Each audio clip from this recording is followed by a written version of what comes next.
माहेर म्हटलं की आईच्या हातचं जेवण, चुलीवरचं चहा, आजीचं प्रेम, मामाच्या घरची धमाल आणि गावाकडची मोकळी हवा. पण आमचं आजचं एका दिवसाचा ट्रिप इतका भारी होणार आहे हे आम्हालाच आज माहीत नव्हतं. कारण एका दिवसात आम्ही 10 लिटरची बासुंदी केली, चुलीवर स्वयंपाक केला, मुलांनी मामाची गाडी धुतली, पाण्यात खेळले आणि अजूनही भरपूर केलं. शेतातून लिंबा, डाळिंब, ड्रॅगन फ्रूट तोडले, बेलाची पानं आणली, मांजरीच्या पिलांसोबत खेळलो आणि शेवटी रात्री 12 वाजता पुण्यात परतलो. चला तर आजचा हा आहे आमचा माहेरचा एक दिवस. पोचलो आम्ही आमच्या फार्म हाऊसवरती. अगदी शेताच्या मध्यभागी बसलेलं आहे. चारही बाजूनी हिरवेगार शेती आहे, झाडं आहे, फुलांनी सजलेलं हे सुंदर ठिकाण म्हणजे मनाला मिळणारी खरी शांतता आहे. इथे आलं की शहरातली धावपळ कुठेतरी मागे राहून जाते आणि मन फक्त या निसर्गात हरवून जातं. असं वाटलं मग आमचा फार्म हाऊस कमेंट करून नक्की कळवा. खूप दिवसांनी माहेरी गेल्यामुळे एक वेगळाच आनंद होता आणि मुलांना तर मामाच्या घरी जायचं म्हटलं की त्यांचा उत्साह काही वेगळ्याच लेवलला असतो. आणि फायनली बघता बघता आम्ही माहेरी सुद्धा पोहोचलो. हे बघा आमचं सुंदर असं माहेर.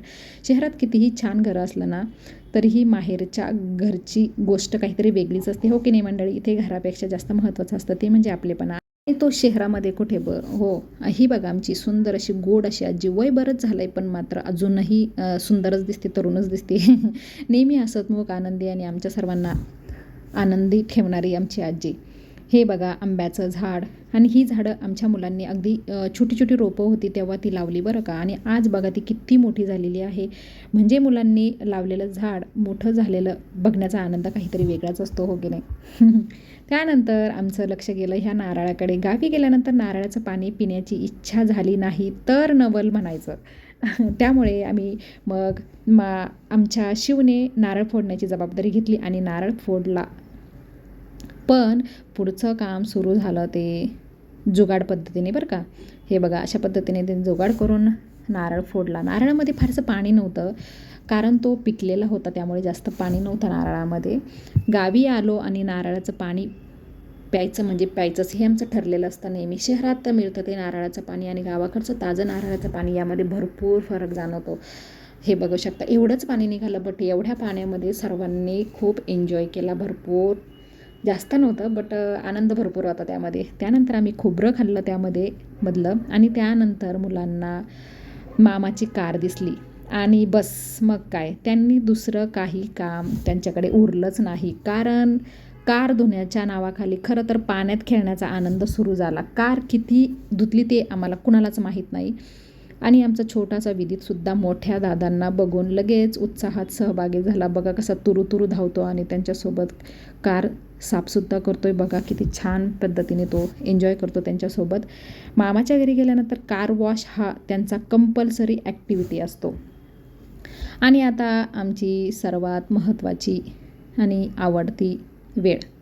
आता हे बघा चुलीवरचं स्वयंपाक हे आमची सर्वात आवडती ॲक्टिव्हिटी असते माहेरी गेल्यानंतर. माझ्या मोठ्या बहिणीने शीलाताईने चपात्या लाटल्या आणि मी त्या भाजल्या. शहरात आपण कितीही प्रकारचं जेवण खाल्लं तरी चुलीवरच्या जेवणाची चव काहीतरी औरच असते, हो की नाही. त्या चुलीचा धूर, त्याची ती उष्णता आणि स्वयंपाकात मिसळलेलं घरच्यांचं प्रेम. म्हणून मी माहेरी गेल्यानंतर नेहमी चुलीवरचा स्वयंपाक आवर्जून करते आणि खाते. ॲक्च्युली ना मला फार आवडतं चुलीवरचं जेवण, त्यामुळे मी हे माहेरी गेल्यानंतर हे करते.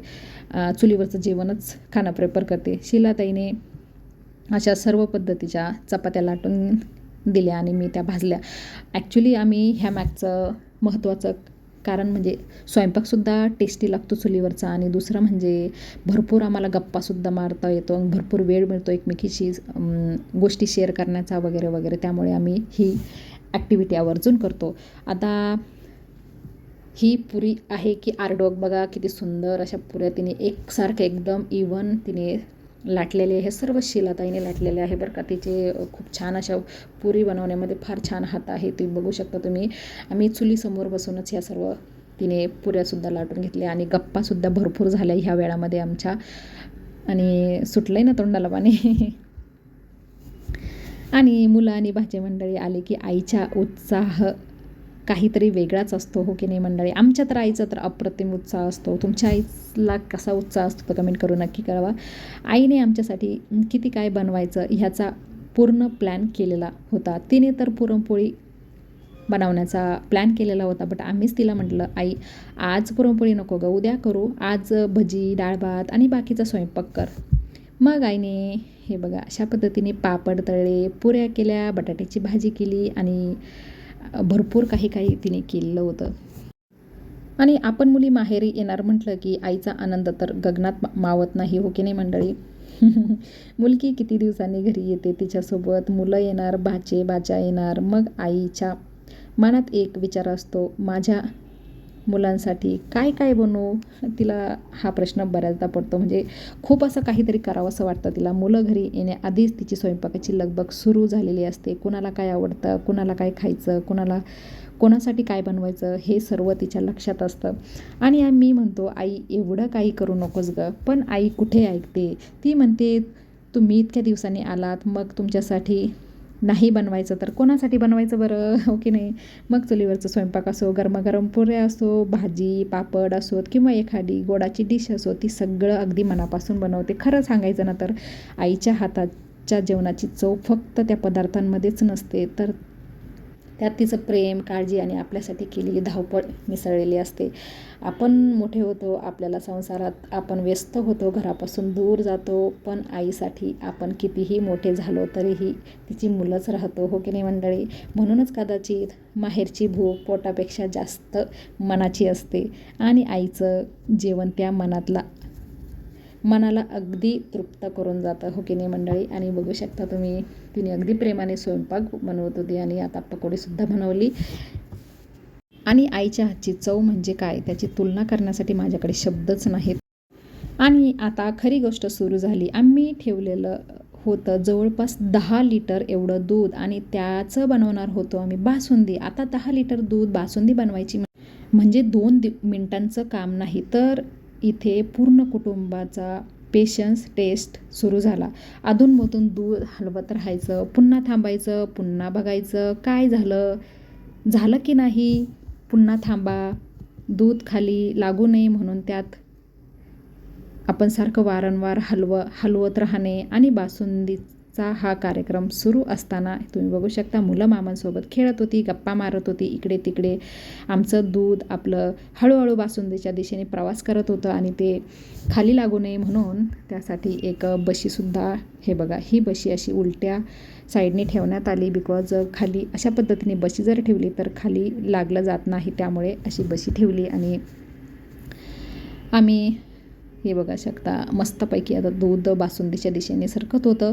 आणि जोपर्यंत बासुंदी होत आहे तोपर्यंत आम्ही सर्वांनी जेवायला घेतलं आणि सर्वांनी एकत्रच जेवण केलं. आमच्याकडे आम्ही असं ठरवलेलंच आहे, माहेरी गेलं की सर्वांनी एकत्र बसून जेवायचं. ती काहीतरी धमाल जी असते ना ती वेगळीच असते, म्हणजे ती शब्दात वर्णन करू शकत नाही, इतकी छान असते. आणि आम्ही काही आमच्यासोबत होममेड कपकेक्स आणि ड्राय केकसुद्धा घेऊन गेलो होतो, बिकॉज मी हाताने बनवते, त्यामुळे मी ते मुलांसाठी घेऊन गेले. ते मुलांना विचारलं होतं तुम्हाला काय पाहिजे, तर उत्तर आलं की केक. आणि मग म्हटलं चला तर मग केक घेऊन जाऊया. आणि सर्वांनी खाऊन खूप कौतुक केलं आणि शिवची रिॲक्शन तर तुम्ही बघितलीच असेल आता. त्याला खूप आवडलं आणि त्याने भरभरून कौतुकही केलं, म्हणजे सर्वांनाच खूप आवडलं. त्यानंतर जेवण पण झालं. आता जेवण झाल्यानंतर छोटा विदित आणि पिहू ह्यांच्यासोबत मी भरपूर बॅटबॉल एन्जॉय केला. ॲक्च्युली त्यांना मला ते म्हणत होते आत्तू चल खेळायला, तर आम्ही गेलो आणि भरपूर एन्जॉय केलं. हे बघू शकता, ही त्यांची छोटीशी मांजर आहे, ब्लॅक कलरची, फार क्यूट आहे. विदित तिच्यासोबत भरपूर खेळतो. आणि आता सुरू झाला आमचा मेहंदीचा कार्यक्रम. एका बाजूला 10 लिटर दूध बासुंदीसाठी मी हलवत होते आणि तिथेच चुलीजवळ बसलेले होते. आणि दुसऱ्या बाजूला पिहू म्हणाली, माझ्या हातावर मेहंदी काढा प्लीज. आता बासुंदीही महत्त्वाची आणि पिहूची मेहंदीसुद्धा महत्त्वाची बरं का. म्हणून चुलीजवळ बसूनच मी तिच्या हातावर सुंदर अशी मेहंदी काढली आणि तिला विचारलं आवडली का, तर ती म्हणाली हो आवडली, खूप आवडली. खूप छान वाटलं तिला, म्हणजे माझं काम तर सक्सेसफुल झालं असं मला वाटलं. तिला मेहंदी हा प्रकार खूप आवडतो, बिकॉज ॲक्च्युली प्रत्येक फेस्टिवलला ती मेहंदी काढते, तिला खूप आवडतं. आणि नागपंचमी होती त्यामुळे तिला मेहंदी काढायची होती, तर ती म्हणाली आता तो माझ्या हातावर मेहंदी काढा. तर मी तिथेच चुलीजवळ बसली आणि तिच्या हातावर मेहंदी काढायला सुरुवात केली. तर आता कॅमेरा कोण पकडणार हा मोठा प्रश्न होता, बिकॉज तिथे शूट करण्यासाठी कोणीच नव्हतं. पिहू होती तर तिच्या हातामध्ये वरती मेहंदी काढत होती. शेवटी आमचा छोटा विदित आहे ना, त्याने हा कॅमेरा पकडला बरं का. किती छान स्टेबल असा कॅमेरा पकडून त्याने शूट केलेला आहे हा व्हिडिओ. आणि ही बघा आमच्या पिहूची मेहंदी किती छान आहे. तिला मी विचारलं आवडलं का, तिला खूप खूप आवडली. हे बघा दोघेसुद्धा खूप एक्साईट आहे, त्यांना खूप आवडली म्हणून ते खूप हसत होते. आणि आता मेहंदीसुद्धा काढून झालेली आहे, तरीही आमची बासुंदी काही आता घट्ट झालेली नव्हती. चला म्हटलं तोपर्यंत घरामध्ये जाऊन एक राऊंड मारून यावं, मुलांचं काय चालू आहे तर बघून यावं म्हणून. बघते तर काय, त्यांचा मामा आणि एवढी सर्व मुलं, त्यांचे हे भाचे मंडळी, त्याचे स्वतःची मुलं, मामा, सर्वजण त्यांचा गेम खूपच रंगलेला होता. खूप एन्जॉय करत होते ते. आणि शेवटी हे बघा, एकदा आईने दूध बघितलं झालं की नाही आपलं घट्ट, तर अशा पद्धतीने दूध आपलं घट्ट झालेलं आहे. आता त्यामध्ये ड्रायफ्रूट्स आणि बासुंदी मसाला घालण्याची वेळ आलेली आहे. आणि मस्तपैकी आईने त्यामध्ये बासुंदी मसाला एका बाउलमध्ये काढला आणि त्यामध्ये दुधामध्ये ॲड केला. हे बघा अशा पद्धतीने, वाव. आणि मस्तपैकी हे मिक्स करून घेतलं. हे बघा किती छान असा रंग आलेला आहे त्याला. आणि हे दूध बघू शकता तुम्ही, अर्धं जवळजवळ पातेलं होतं, भरपूर मोठं असं पातेलं होतं. आणि हे बघा एवढंसं दूध शिल्लक राहिलं, भरपूर घट्ट झालेलं होतं. आणि त्यानंतर चूल बंद केली आणि आमची बासुंदी तयार. अहो रंग तर बघा आणि कन्सिस्टन्सी तर अगदी परफेक्ट. सगळे एकत्र बसले आणि बासुंदीचा आस्वाद घेण्यासाठी सर्वजण वेट करत होते. हे बघा आरतीने बासुंदी अशी बाऊलमध्ये अशा पद्धतीने काढून घेतलेली आहे. आणि आता आम्ही सर्वजण, मुलं सर्व तर स्पेशली वेट करत होते बासुंदी खाण्यासाठी, एन्जॉय करण्यासाठी. सर्वजण एकत्र तिथे बसलेले होते आणि केव्हा बासुंदी मिळेल, केव्हा बासुंदी मिळेल अशी वेट करत होते. हे बघा किती सुंदर अशी बासुंदी आमची रेडी झालेली आहे. आणि आमची मनीमाऊसुद्धा फार फेवरेट आहे बरं का तिची बासुंदी. प्रत्येक वेळी गेल्यानंतर ना, आम्ही माहेरी गेल्यानंतर हा प्रोग्राम तो आम्ही नेहमी ठेवतोच बासुंदीचा. तर त्या प्रत्येक वेळी तिलासुद्धा बासुंदी पहिली द्यावी लागते आणि त्यानंतर आम्ही सर्वजण एन्जॉय करतो. हे बघा एकदा तिचं बासुंदी पिऊन भागलं नाही, तर आणखी तिला बासुंदी हवी होती, तिला दिली. आणि त्यानंतर हे बघा आम्ही सर्वजण तुटून पडले, मुलं तर फार तुटून पडले बासुंदीवरती. आणि आमच्या घरची मांजरसुद्धा तर तुम्ही बघू शकता, आम्ही एकत्र बसून भरपूर एन्जॉय केलं. आणि माहेरी गेल्यानंतर दिवस कसा संपतो कळतच नाही. आणि रात्रसुद्धा झाली. आणि बघू शकता तुम्ही, आम्ही अशा पद्धतीने बासुंदीचा कार्यक्रम झाल्यानंतर झोपून घेतली. आणि गावाकडची सकाळसुद्धा उगवली. बघा गावाकडची सकाळ म्हणजे वेगळीच. लवकर उठणं, गायांसाठी चारा काढणं, घास कापणं, घरात आणि गोठ्यात सगळ्यांची कामं सुरू. आणि मला करायचा होता पारिजातकचा पानांचा काढा. तर सर्व आपापल्या कामामध्ये व्यस्त होते. मी तोपर्यंत मला असं वाटलं की पारिजातकचा काढा बनवा. मला माझी मोठी बहीण शिलाताईने तिने सांगितलं होतं की हा खूप हेल्पफुल असतो, त्यामुळे मी हा काढा बनवायला घेतला. मग काय, मस्त दारामध्ये पारिजातकचं खूप उंच आणि डौलदार असं झाड होतं, त्याचेच स्वच्छ असे पाणी तोडले आणि ती स्वच्छ धुतली आणि पाण्यात उकळायला ठेवली. हे बघा भरपूर वेळ ते उकळू दिलं. मला असं वाटलं थोडंसं पाणी कमी पडलं, म्हणून मी थोडंसं पाणी ॲड करून घेतलं. त्यामध्ये गावाकडच्या ताज्या झाडांची पानं वापरून केलेल्या अशा पारंपरिक पेयांचा उपयोग लोक घरगुती पद्धतीने करतात. मात्र कोणताही काढा हा औषधाचा पर्याय समजू नये.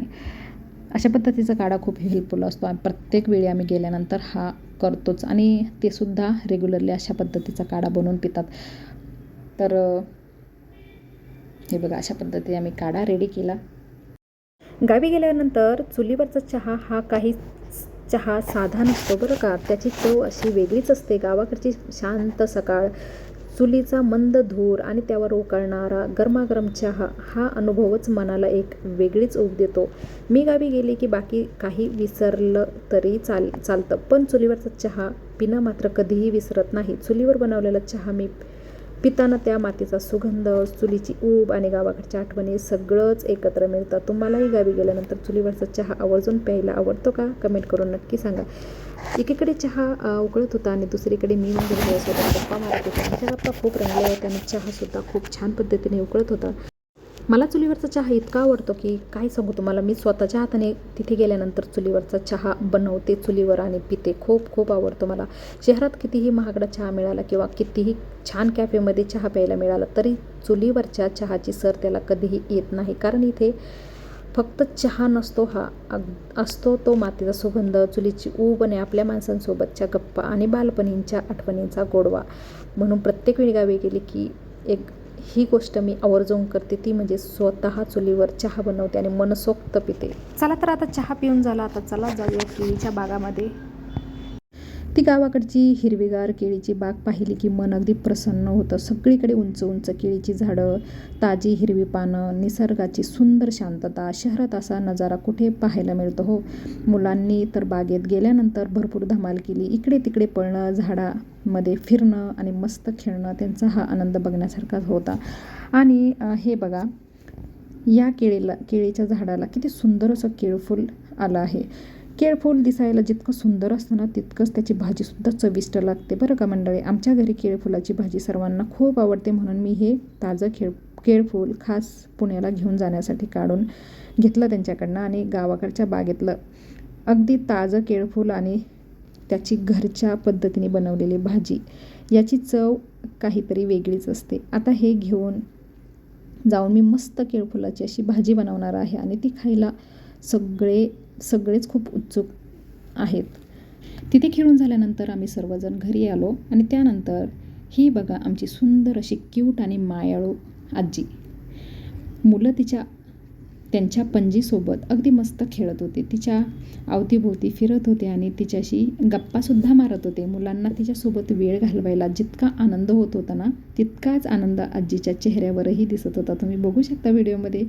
आपल्या नातवंडांची पुढची पिढी आपल्या डोळ्यासमोर खेळताना पाहण्याचा आनंदच काहीतरी वेगळा असतो, हो की नाही मंडळी. वय कितीही झालं तरीही मुलांच्या या छोट्या छोट्या गमती जमती पाहिल्या की चेहऱ्यावर आपोआप हसू येतं. आमची आजी अशीच खूप प्रेमळ, मायाळू आणि मनाने अगदी जिंदादिल आहे. तिला खूप छान आहे, खूप शांत आणि खूप प्रेमळ आहे, बघू शकता ती. आणि त्यानंतर बघा, हा मुलांसाठी त्यांनी पोर्चमध्ये मस्त असा झोका बांधलेला आहे. मुलं तर झोका दिसताच लगेच त्यावर खेळायला बसली आणि त्यांची मस्ती सुरू झाली. आणि मग मीही म्हटलं, मुलं खेळतायत तर आपणही थोडंसं लहान होऊन बघूया. मग मी आणि विदितने त्या झोक्यावर मस्तपैकी झोका एन्जॉय केला. गावाकडच्या या मोकळ्या वातावरणात, झाडांच्या सावलीत असा साधासा झोका खेळतानाही मनाला एक वेगळाच आनंद मिळतो. खरं तर माहेरी आल्यावर अशा छोट्या छोट्या गोष्टींमध्ये खरी मजा असते, हो की नाही मंडळी. मी तर नेहमी एन्जॉय करते अशा पद्धतीचे ॲक्टिव्हिटीज. त्यानंतर आमचा विदित मला तिथली वेगवेगळी फुलझाडं दाखवत होता. हे बघ, हे फूल बघ, ते फूल बघ, इकडे तिकडे असं करत त्याची स्वतःचीच छोटीशी गार्डन टूर सुरू झाली होती. गावाकडच्या अंगणातली ही रंगबिरंगी फुलं आणि फुलझाडं बघितली की वातावरण किती सुंदर आणि प्रसन्न वाटतं ना. वेगवेगळ्या रंगाची, वेगवेगळ्या प्रकारची फुलं, आजूबाजूला हिरवळ, अगदी डोळ्यांना सुखावणारे हे दृश्य. आणि त्यानंतर मला वाटलं की गावाकडची ताजी आणि फ्रेश लिंब पुण्याला घेऊन जावं म्हणून.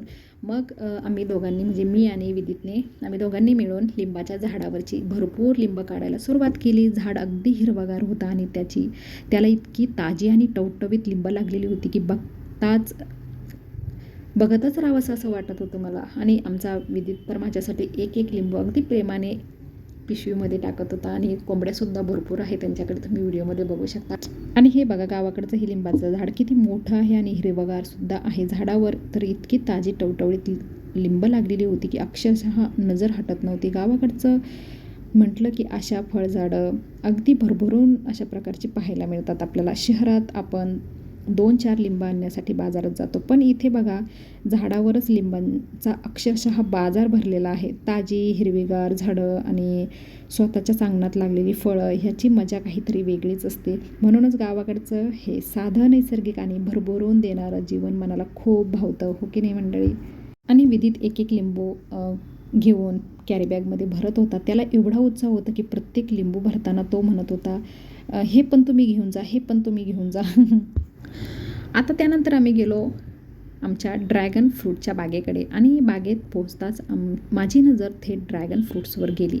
अहो, झाडाला इतकी सुंदर मोठी आणि टवटवीत अशी ड्रॅगन फ्रूट्स लागली होती ना की मला एक क्षण वाटलं, हे खरंच आपल्या बागेतलं आहे की आपण एखाद्या फार्म हाऊसच्या जाहिरातीत आलो आहे. इतकं सुंदर होतं ते. सगळी फळं अगदी ताजी, रसाळ आणि छान रंगाची दिसत होती. स्वतःच्या बागेत अशी फळं भरभरून लागलेली पाहण्याचा आनंद काहीतरी वेगळाच असतो.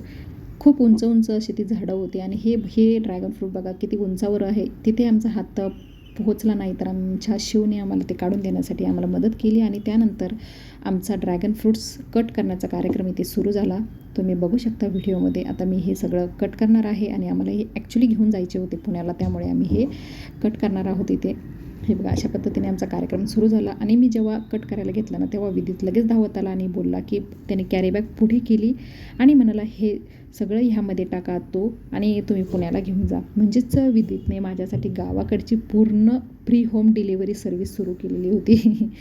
मी एक ड्रॅगन फ्रूट्स कॅरी बॅगमध्ये भरत होते आणि तो पिशवी पकडून अगदी जबाबदारीने उभा होता बरं का. गावाकडून परतताना कपडे सामान तर होतंच, पण त्यात आता लिंब, ड्रॅगन फ्रूट्स आणि भरपूर गावाकडचं प्रेमसुद्धा पॅक झालेलं होतं.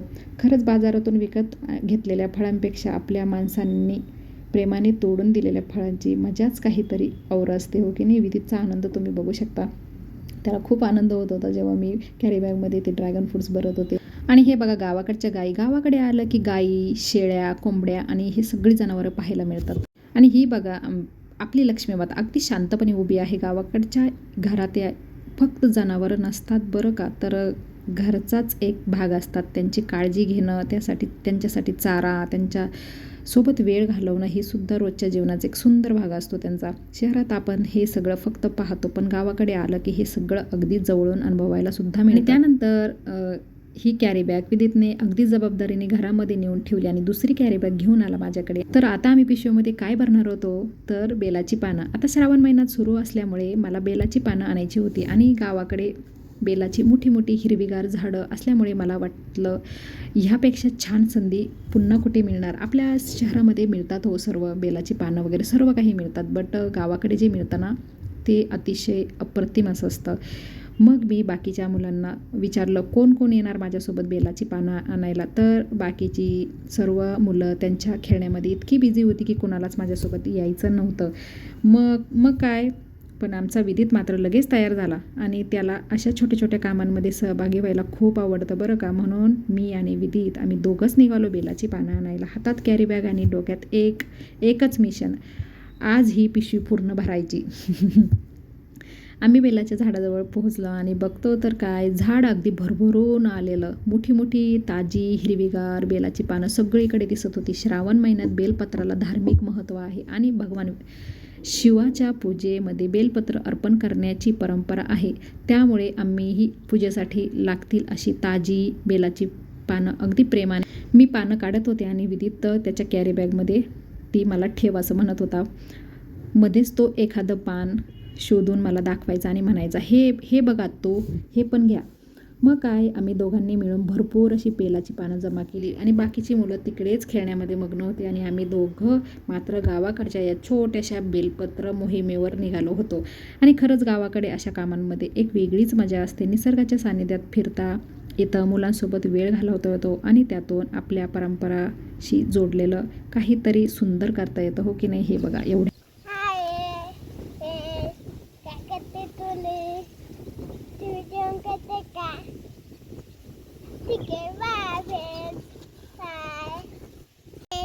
हे आम्ही पाने हे बघ आम्ही काय घेतलं, आम्ही पेज जेवण केलं का, त्यातून आम्ही केलं जेवण, मी नाही केलं जेवण, मी असे पाने तोडले.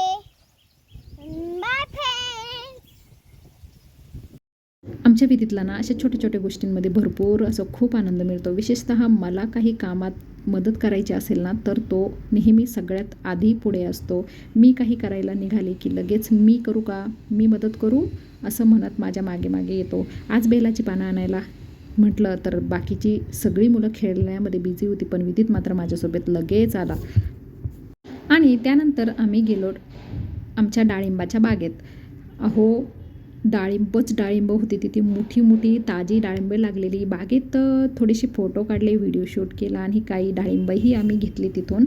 आणि गावाकडच्या बागेत फिरण्याचा आनंद काहीतरी वेगळाच असतो. तुम्ही बघू शकता व्हिडिओमध्ये किती सुंदर अशी मोठी बाग होती आणि खूप मोठे असे रसाळ फ्रेश असे डाळिंब त्याला लागलेली होती. ते बघता क्षणी असं मन खूप भरून आलं होतं माझं. खूप आनंद झाला मला.